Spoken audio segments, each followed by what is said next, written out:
আখেরি মোনাজাতে শেষ হল বিশ্ব ইজতেমার দ্বিতীয় পর্ব। মোনাজাতে বিশ্ব শান্তি ও মুসলিম উম্মার কল্যাণ ও সমৃদ্ধি কামনা করা হয়। এবারের ইজতেমায় অংশ নেন মাওলানা সাদের অনুসারীরা। মোনাজাত শেষে ফিরতিপথে পর্যাপ্ত যানবাহন ও ট্রেনের অভাবে দুর্ভোগে পড়েন হাজারো মানুষ।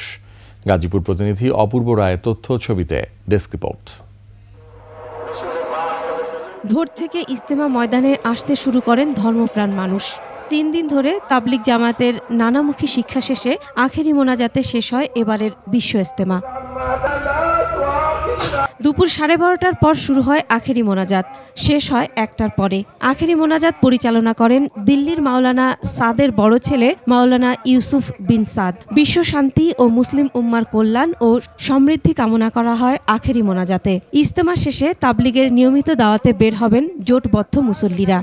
আমরা আল্লাহর কাছে দোয়া করছি, আমরা যেন আল্লাহর জান্নাত পাইতে পারি, আল্লাহকে রাজি খুশি করতে পারি। দিনের পথে আল্লাহর ইবাদত করতে আসছি।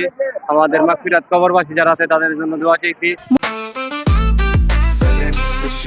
জেনেক্সে শিফট করো, লাইফকে লিফট করো। মোনাজাত শেষে নিজ নিজ গন্তব্যে ফিরতে পর্যাপ্ত যানবাহন, বাড়তি ভাড়া ও ট্রেনের অভাবে দুর্ভোগে পড়েন অনেকে। বাসে অতিরিক্ত ভাড়া ও নির্ধারিত সময়ে ট্রেন না আসায় অনেকেই পড়েন ভোগান্তিতে।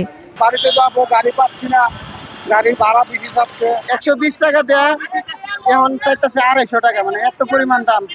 বেশি, ভাড়া বেশি যাচ্ছে। মোনাজাত উপলক্ষে রেলওয়ে বিভাগের পক্ষ থেকে 8টি বিশেষ ট্রেনের ব্যবস্থা করা হয়। 5টি বিশেষ ট্রেন ছাড়া সব ট্রেনের যাত্রা বিরতি রাখা হয় টঙ্গী স্টেশনে। Masum আলিসা, desk report, 21 television.